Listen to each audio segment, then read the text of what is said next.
Assalamualaikum, selamat pagi untuk anda yang sedang menonton live Facebook sekarang ini di Facebook Perlis FM untuk episod ketiga Ngopi.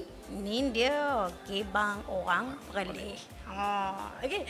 Jadi untuk hari ini kami bersiaran secara langsung menerusi Facebook Perlis FM juga dan bersama dengan tetamu kita pada hari ini yang mana tidak asing lagi di negeri Perlis. Ada yang panggilnya Cikgu Yaakob, ada yang panggilnya Pak Akop, ada yang Pak Kop, macam-macam gelaran. Jadi saya bersama dengan Cikgu Yaakob lah, dengan saya lebih senang lagi. Okey, Assalamualaikum Cikgu. Waalaikumsalam. Atika. Cikgu sihat Cikgu? Alhamdulillah. Alhamdulillah. Cara orang tua-tua. Okey, jadi kita sebenarnya memang terlalu banyak lah. Kalau saya sendiri secara jujurnya dari dulu saya panggil Cikgu Yaakob. Iya.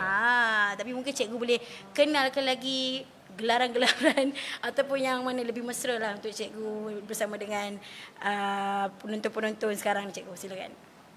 Baik, terima kasih Atika. Assalamualaikum warahmatullahi wabarakatuh. Salam sejahtera untuk orang Perlis, salam sejahtera Malaysia. Saya nama betul dalam surat beranak Yaakob Abdul Aziz.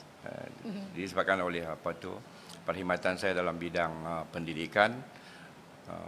Sebagai guru, orang panggil cikgu lah. Cikgu ni sampai pencen orang panggil cikgu, Cikgu Yaakob. Tapi ada juga yang panggil generasi muda, kan, panggil anak cucu tu panggil saya Pak Kop. Ada yang panggil Cak Kop. Tapi kalau nama pena saya dalam karya-karya seni di awal dulu JM Akobe. Oh, JM Akobe. Ya, Jiwa Merana Akobe. Wow. Jadi bolehlah panggil apa saja. Kan, asalkan bunyi Kop. Asalkan bunyi Kop. Jangan bunyi lagu lain je. Jangan bunyi lingkup. Jangan. Okey, itulah. Kiranya siapa saja yang mengenali Cikgu Yaakob atau Pak Kop ke, semuanya ada nama yang tersendirilah yang mereka panggil kat Cikgu Yaakob, kan? Ya.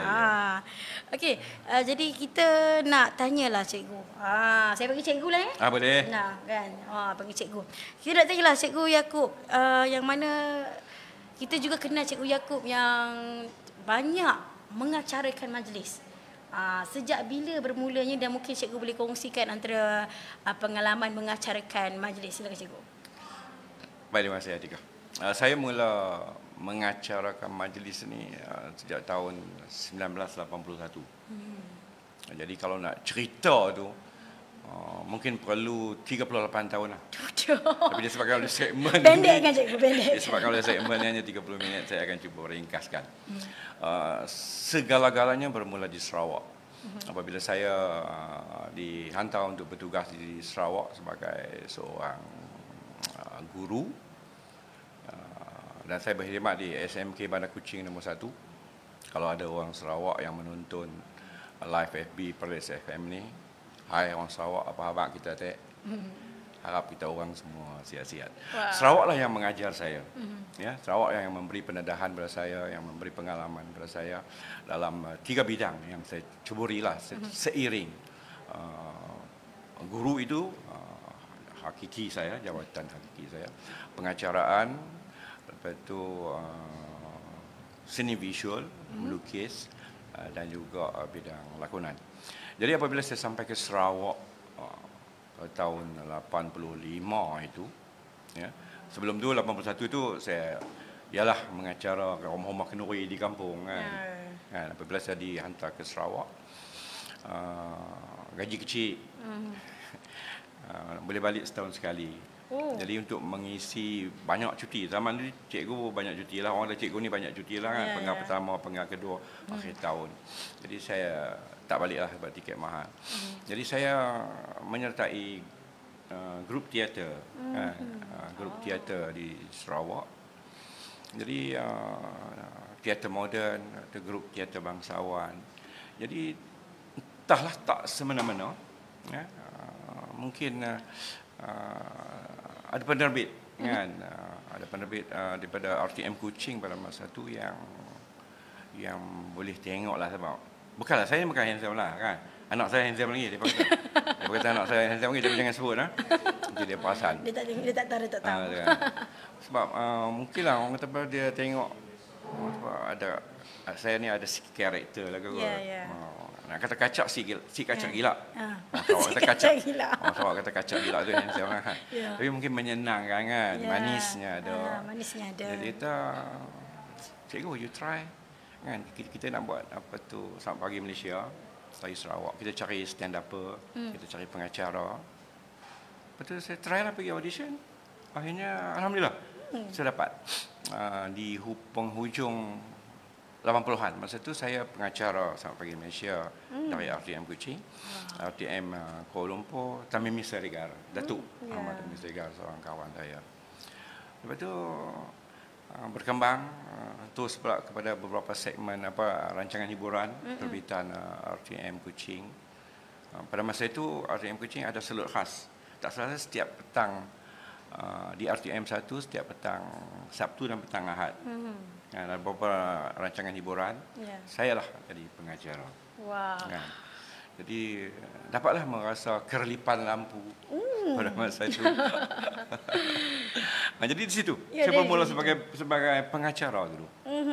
Kira dalam mengacara tu juga macam cikgu cakap pergi uji bakat, semuanya lakonan pun teater semua bermula daripada situ. Iya. Bermulanya sih sebab yalah orang kata apa, tak tahulah mungkin segala perjalanan hidup saya ni orang kata telah diatur. Ya. Kan, qada dan qadarnya. Saya menerjunkan diri saya dalam orang kata apa, 3 bidang ini. Jadi cikgu dapat rasakan tak, aku ni boleh jadi pelakon rupanya. Ada tak? Ke memang daripada awal cikgu memang minat dalam bidang lakonan ke macam mana cikgu? Dulu saya generasi remaja 70-an. Kan? Memanglah pada masa itu kita tengok TV hitam putih. Kan, hitam putih. Memanglah kan setiap orang nak jadi pelakon. Kan? Betul. Bila tengok P. Ramlee, bila tengok Nadia Ahmad, satu hari aku akan jadi. Kan? Saya pun ialah saya budak kampung, ya. Gunung Kriang Kedah memang hulu lah pada masa itu. Jadi bermimpi saja, berangan-angan saja. Memang saya rasa laluannya terlalu sukar bagi seorang anak kampung untuk pergi ke bidang itu. Ya? Terlalu sukar. Betul. Kan? Dan kita pun tak ada orang kata apa pendedahan kan, tak ada pendedahan, tak ada kenalan yang boleh orang kata merapatkan diri kita dengan bidang itu. Hanya mimpi dan angan-angan saja. Jadi entahlah orang kata apa, alhamdulillah bila saya sampai Sarawak, orang Sarawak membuka laluan untuk saya orang kata apa menyertai 3 bidang ini. Ya, alhamdulillah. Terima kasih orang Sarawak. Kacak kita dek. Wah, itu dia antara orang cakap lonjakan mula itulah.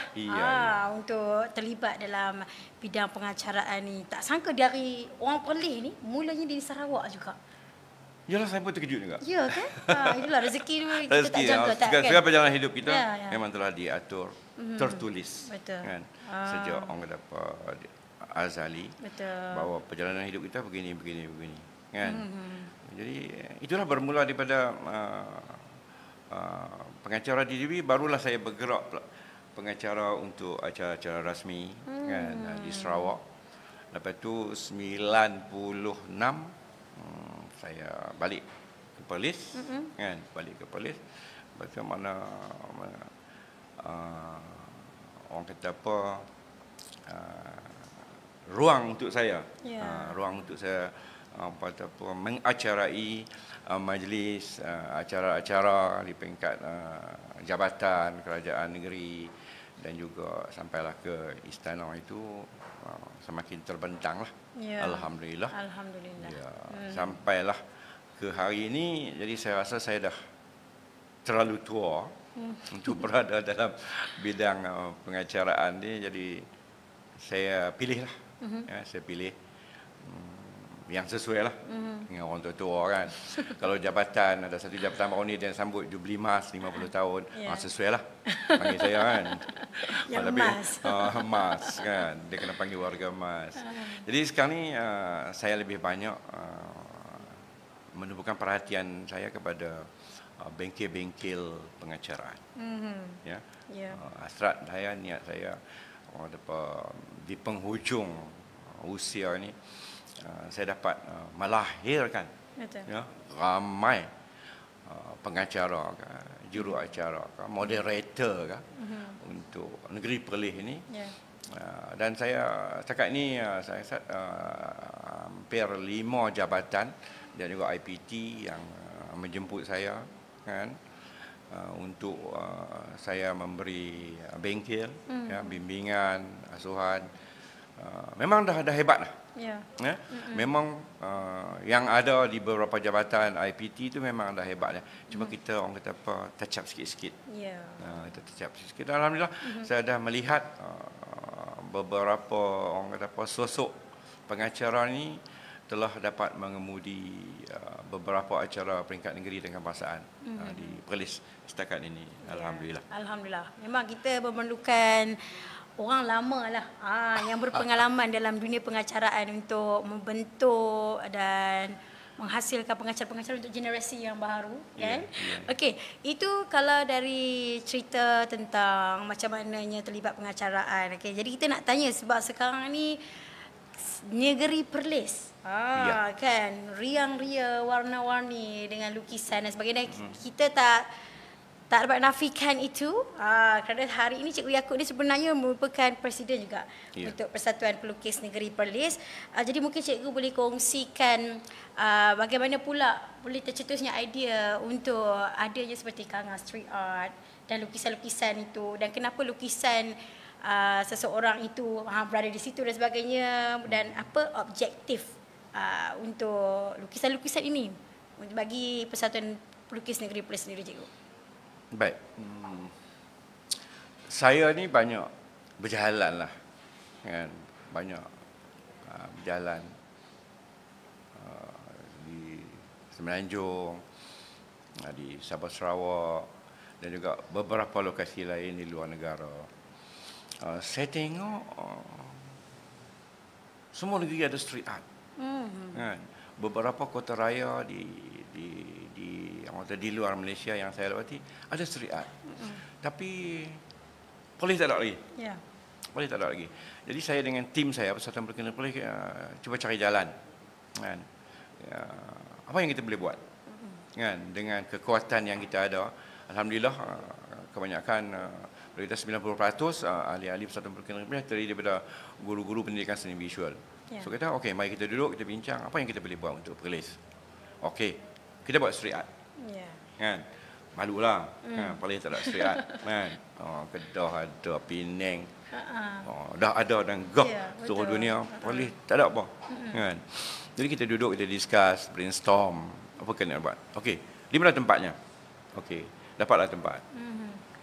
Tempat yang suatu ketika dulu suram, muram, lorong, tanpa jiwa, kata apa, kan, sunyi, ada jenayah-jenayah kecil, kan, malam-malam. Jadi kita dapat lorong tu. Ini kita bincang balik dengan beberapa pihak. Okey, masalahnya bajet. Kan, nak buat street art kena ada sedikit bajet. Kan, kena ada sedikit dana. Jadi kita bincang. Alhamdulillah kebetulan pada tahun 2016 itu, masa tu saya sebagai ketua unit co-curriculum di Jabatan Pendidikan Perlis diberi tanggungjawab untuk jadi orang kata tuan rumah Festival Kesenian Kementerian Pendidikan Malaysia. Jadi di kesempatan itu kita bincang mana setiap negeri kena hantar 4 orang. Setiap negeri kena hantar 4 orang murid-murid yang boleh melukis. Selain daripada pelajar-pelajar yang terlibat dalam muzik, dalam tarian, dalam teater, saya nak 4 orang.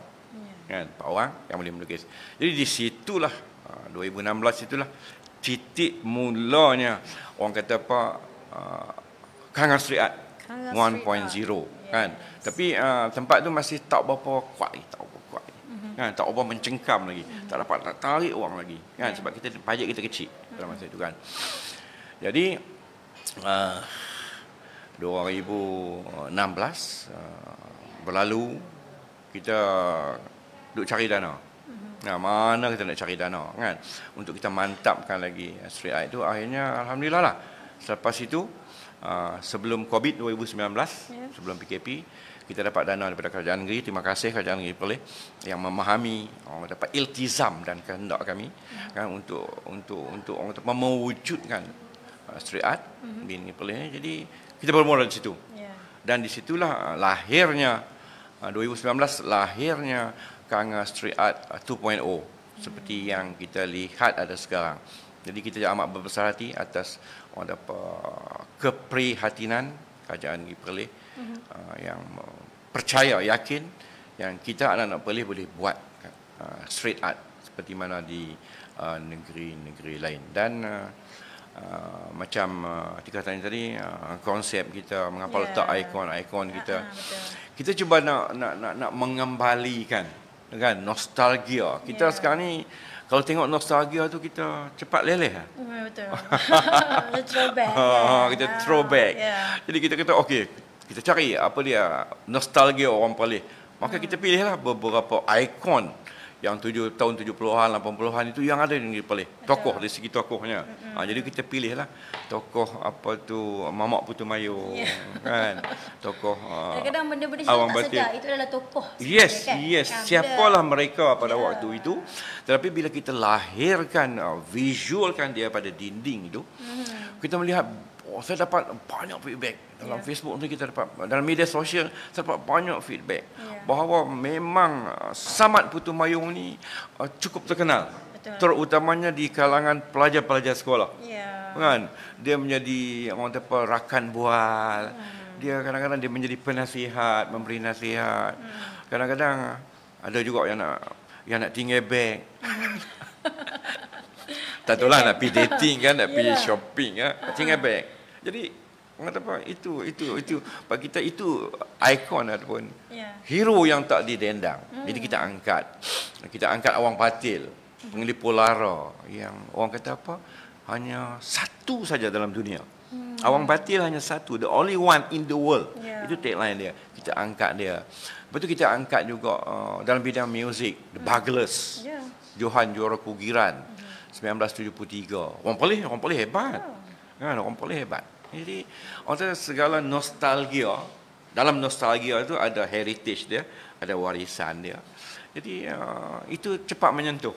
Kan? Ramai yang dah mula datang. Saya ni kita wujudlah orang kata apa, pot nostalgia.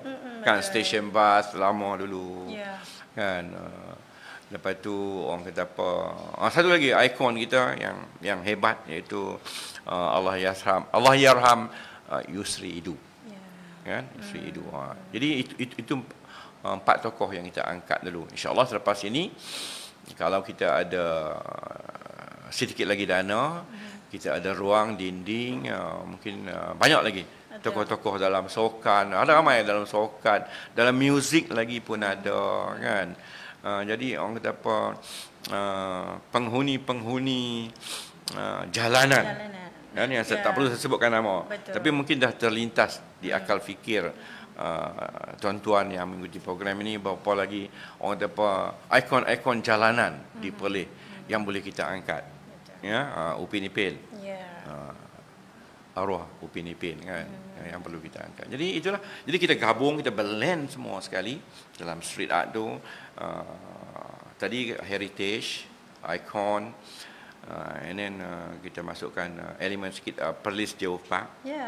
Yang Perlis yang terkenal kan, yang tersembunyi, permata yang tersembunyi, hidden. Kan, hidden. Lepas tu kita angkatlah pesona keindahan Negeri Perlis. Jadi setakat ini alhamdulillah Kanga Street Art 2.0 orang kata apa, yang dulu tak ada apa-apa, sebuah lorong yang sepi tanpa jiwa, hari ini bernapas ceria. Dan orang kata apa, saya ingat dan saya yakin orang kata apa, semua orang kalau main ke Perlis akan cari Kanga Street Art 2.0 insyaAllah, dan doakan kami. Orang kata apa, selain daripada Kanga Street Art 2.0 tu, kita juga ada Arau Street Art. Arau Street Art yang kita angkat orang kata apa, legend Kan banyak kita angkat legend dalam bidang perfilman. Kita angkat Tan Sri P. Ramlee, Seniman Agung dan beberapa tokoh lain pada waktu itu. Wow, itu dia dah meremang saya dengar tu. Bagaimana tercetusnya Kanga Street Art dan lukisan-lukisan yang mewarnai negeri Perlis. Baik cikgu, kita nak berehat sat. Sambil-sambil kita nak nikmati Saville Latte ni. Kita sama-sama saksikan VT ini. Jom saksikan. Cuba cikgu. Cakap sudah. Apa yang hang buat ni tak akan kekal. Hang dah tengok macam mana bini aku nak mati pun susah. Dah lama aku tunggu saat macam ni. Aku nak berdepan dengan hang. Baik saya. Bukan dekat jadi suami. Jadi pelindung, jadi pemimpin untuk membawa dia ke jannah. Aku tak suka dengan perangai orang luar itu. Hei! Jangan kacau kerja aku dulu. Kalau setakat masuk hutan tu, saya boleh. Berapa banyak bantuan, pertolongan yang kau taburkan pada orang kampung ni? Pada aku, kau tetap orang luar.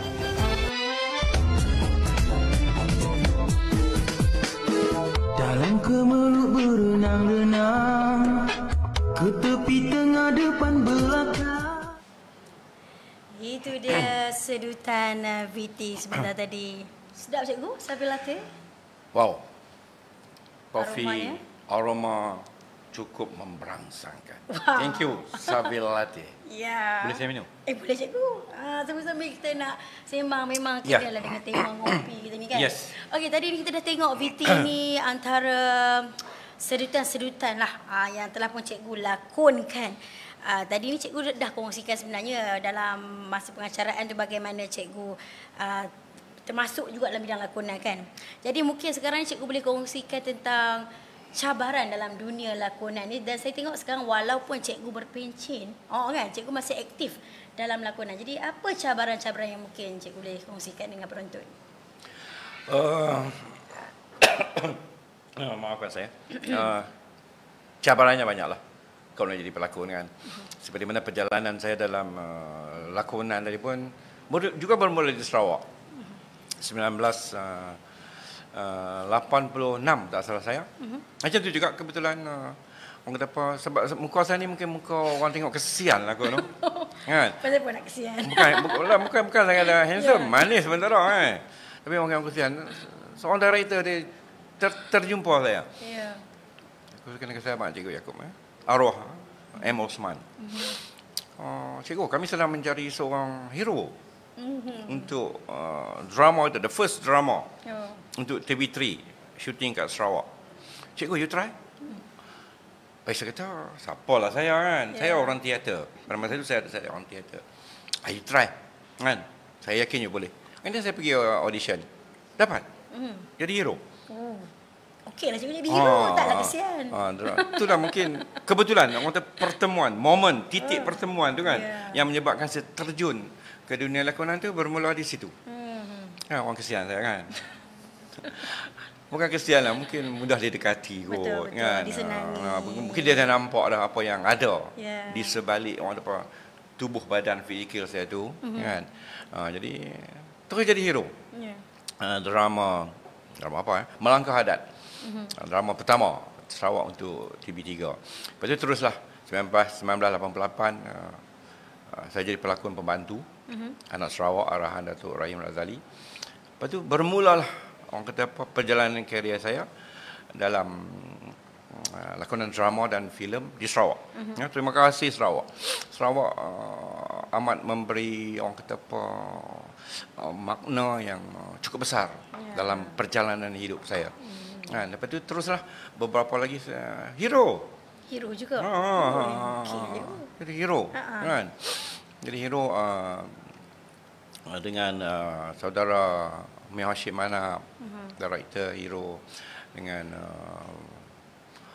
Mak Nani, Rosani Jamil, Datin Rosani Jamil.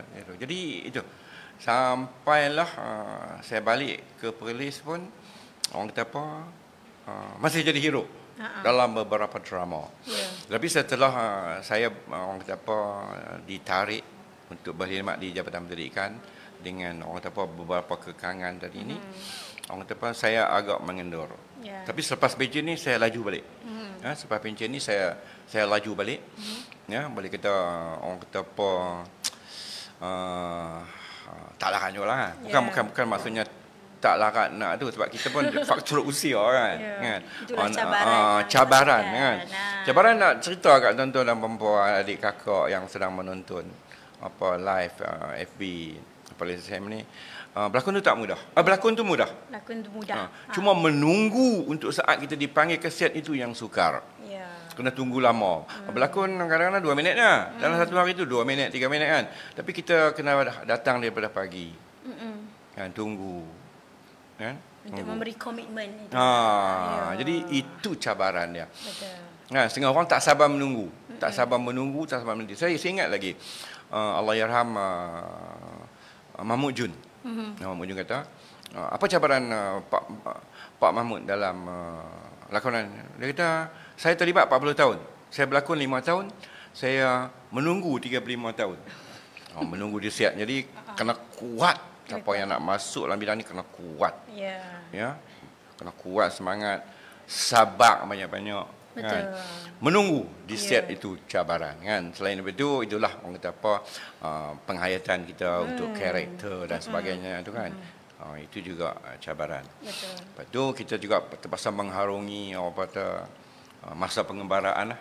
Kalau siang okeylah. Kalau malam itu saya pernah melalui beberapa orang kata apa pengembaraan yang kita berhenti azan pertama subuh. Malam. Kita berjaga malam kan. Jadi itulah cabaran bila dah di peringkat orang kata apa usia sebegini itu, cabaran itu nak melawan kudrat yang ada dengan peranan yang diberikan itu, orang kata apa agak hebatlah. Kan? Dan sekarang pun saya masih lagi orang kata apa terlibat kan, dengan pengembaraan semasa sebuah filem. Saya baru balik saja daripada Kuala Kerai dan Dabung. Sebuah karya Osman Ali, sebuah karya yang hebat. Lepas tu lepas ni saya akan sambung pula di Pulau Langkawi. Lepas tu dalam masa yang sama, dalam beberapa hari ini juga saya banyak terlibat dalam dia panggil TVC lah, TV komersial. Kan, TV komersial, iklan, promo untuk media sosial banyak. Betul. Kan? Kalau nak ikutkan terlalu banyak tak sempat lah kalau kita nak ikutkan masa bersama dengan Cikgu Yaakob.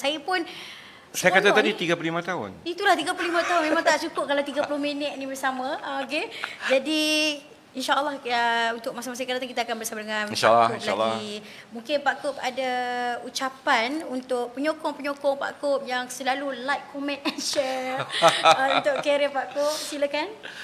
Baik, terima kasih Adika. Saya terlalu berbesar hati, sentiasa terharu kan. Orang kata apa, pada sahabat-sahabat saya, follower saya kan di media sosial yang orang kata apa tak pernah berputus asa kan, untuk like, untuk share, untuk komen. Dan kadang-kadang ni yalah, kalau yang saya tak reply komen tu minta maaf banyak-banyak lah kan. Sebab orang kata apa, jari jemari saya tidak sepantas dulu untuk menaip di atas keyboard handphone yang kecil kan. Saya hanya menggunakan 2 jari ni ya. Jadi saya like balik tu apa komen sahabat-sahabat saya tu kan. Itu orang kata apa, tanda saya cukup berbesar hati, cukup menghargai, dan semoga silaturahim kita sama ada secara fizikal dan juga di media sosial akan terus berkekalan. Hidup ini jangan dianggap mudah. Betul. Tetapi kita permudahkan urusan orang lain, insya-Allah orang akan permudahkan urusan kita.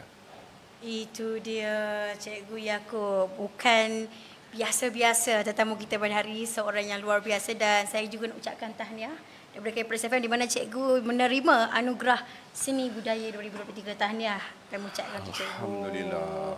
Semoga Cikgu terus mewarnai, berkarya dan memberikan inspirasi kepada generasi-generasi yang akan datang. Saya terlupa nak menyebut Atika. Ya, silakan. Tagline kami, Persatuan Perkenian Perlis, untuk saya kongsi bersama dengan anda semua. Jom warnai Perlis. Jom warnai Perlis bersama dengan Pak Kop dan juga di Ngopi Perlis FM. Terima kasih cikgu untuk perkongsian yang cukup bermakna pada hari ini. Dan terima kasih kepada penaja lokasi kita pada hari ini di Seville Cafe. Terima kasih untuk Idans Design. Terima kasih untuk kru-kru yang terlibat untuk menjayakan Ngopi. Dan insyaAllah nantikan Ngopi di episod yang berikutnya. Dan agaknya dekat mana pula lokasi yang berikutnya cikgu? Terima kasih kepada Tuan Pengarah baru yang sudi bersama-sama kita pada pagi ini. Terima kasih. Okey, dan sampai kita berjumpa lagi cikgu. Jom kita ngopi. Ni dia cikgu. Ni dia gebang orang Perlis.